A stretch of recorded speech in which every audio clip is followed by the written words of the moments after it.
Hello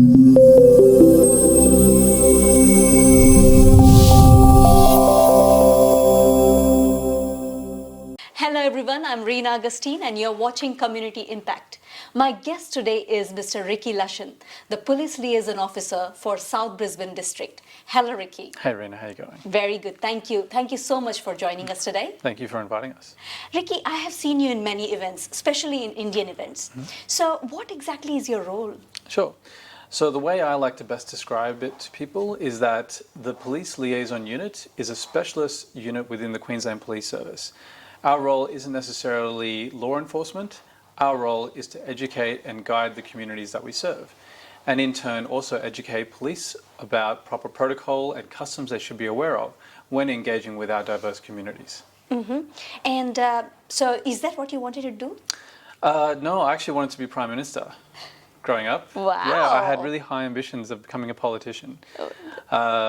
Through my involvement with the Student Representative Council at school, studying politics at Griffith University, working for people within the government, I realised I think I might be able to aim a bit higher even. And so when the opportunity presented itself, I jumped at the chance of applying, and here I am today. Wow, and how long you've been doing this? Just over 2 years. Yeah, about 2.5 years. So Ricky, if I can put your role in simple words, is you are the one who connects the different communities together. Yeah, that's right. So we connect people with the police, and in turn police with our communities. We're not limited to serving our own communities. We have different ethnic and First Nations PLOs, and we all support each other just to maintain that respect and understanding between each of our different communities. And you were born and brought up here in Australia. That's right, yeah. I was born just over the border in New South Wales, in Murwillumbah, so go the Blues. I know they didn't do well last night, but I still need to say that. Yep, so I grew up in Murwillumbah. I did all my schooling there. I came up to Brisbane to go to university, so I went to Griffith University, and yeah, found my way into the QPS. Yeah. Growing up, parents will say that you have to become a doctor, engineer, and when you said that you want to be a prime minister, what was their reaction? Dad actually wanted me to be a lawyer. I didn't really enjoy the conflict side of law, because I did initially look at doing law at school, but I'm kind of more of a people person. I like helping people.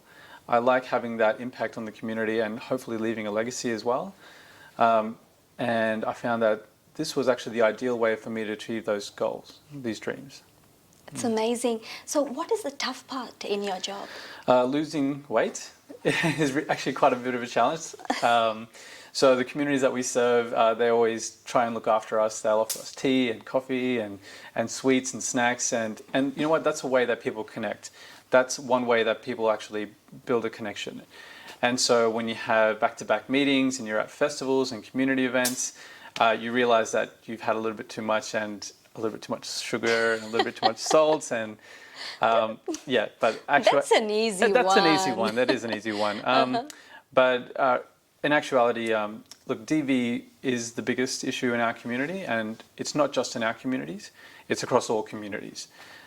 So when I see DV and when I assist frontline police with DV matters, it does sort of hurt, but I'm glad I'm able to be there to provide the support that's needed. That's really a good cause. Thanks. Wow, That's that's good. Amazing.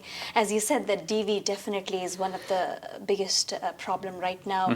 So during the pandemic, the COVID, did it affect a lot? Statistically, I think things still stayed the same. Don't quote me on that. I'll have to look at the literature. But look, there were calls for service because people are at home. The flip side of that is there was an increase in reporting of these offences. As people are home, the neighbours are at home, they can see things that are going on. And thank goodness people do make the call when they feel that it's appropriate to do so. And so look, reporting to police is very important. So police can only know what's going on through reporting and intelligence, and people shouldn't be afraid about contacting police, even if they have suspicions that something may or may not be happening. At the very least, if they suspect that something is happening, they should be able to contact police without any fear. So contact the police without any fear. We'll be right back. Welcome back, everybody, and I have Mr. Ricky Lashan, the police liaison officer from South Brisbane District. Hi, Ricky. Hey, Reena. Ricky, if in the community there's DV, there's somebody who is going through problems, can they come directly and contact you? The thing that we like to preach is that rather than trying to contact the police liaison officers directly, they're more within their right to do so if they happen to have our contact details, our email addresses, etc. But we encourage people to visit their local station, to contact police in an emergency through 000, or if it is not an emergency, 131 police, 131 444, the police link number. And if they're unable to call, they can always access those services online. Thank you so much for that. The one thing which I would like to ask you is, what is it that you would like to tell the youngsters nowadays? So to the young people out there, look, you don't need to be afraid of police. Police are here to help. If you are having any crisis of conscience or crisis of belief or anything that is of concern to you, talk to a trusted adult. And again, if you see us on the street, come and say, hey, we are here to help in any shape and form. Thank you so much, Ricky, for your time. No problem. Thanks, Reena. Thank you. Thank you, everyone, for watching the Community Impact. We will be right back next week.